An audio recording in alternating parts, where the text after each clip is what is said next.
Yesterday is the feast of Our Lady of Fatima. Let's take a look back in time at what happened during her appearance and how the fulfillment of her promised miracle was reported by the secular press. At the height of World War I, the Blessed Virgin Mary appeared 6 times to 3 Portuguese children, Lucia dos Santos, age 9, and her cousins Francisco and Jacinta Marto, ages 8 and 6. During these apparitions, Mary spoke about another greater war to follow, about the fall of Russia and the spreading of her errors throughout the world, and about the coming persecution of the papacy and the church.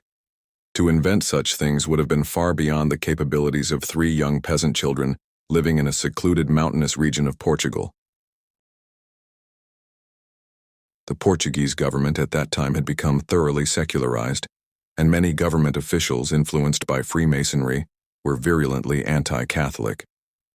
The news of these Marian apparitions was not welcomed by the state, and they had become objects of ridicule by the anti-clerical press. The Blessed Virgin promised the children to give the public a visible sign of herself on October 13, 1917. When the day arrived, tens of thousands gathered at the Cova da Iria, a field belonging to Lucia's family, in Fatima, to see what would happen. The anti-clerical newspapers treated the prospect of a miracle with contempt. It is said that some journalists were so convinced that nothing would happen that they wrote their articles the day before and didn't bother to make the trip. Other journalists came only to ridicule what they believed to be the superstitious, backwards piety of uneducated people. Here are the accounts of 2 journalists who made the trip. O Século newspaper, written by the chief editor Avelino de Almeida, OCT 15, 1917. And then a unique and, for those who did not witness it, an impossible spectacle took place.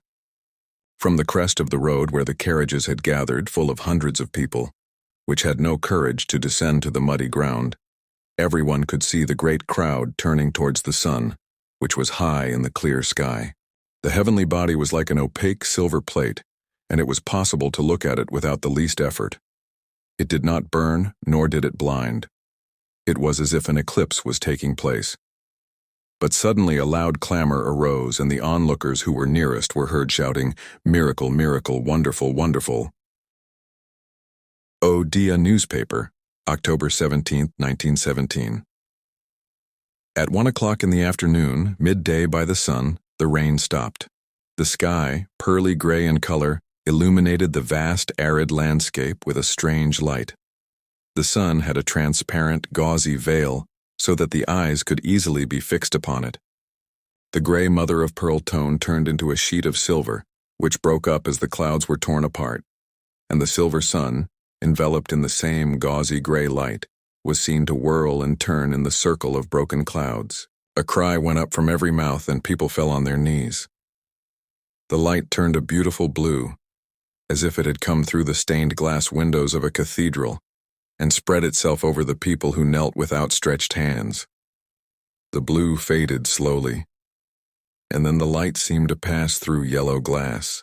Yellow stains fell against white handkerchiefs against the dark skirts of the women. They were repeated on the trees, on the stones, and on the Serra. People wept and prayed with uncovered heads, in the presence of a miracle they had awaited.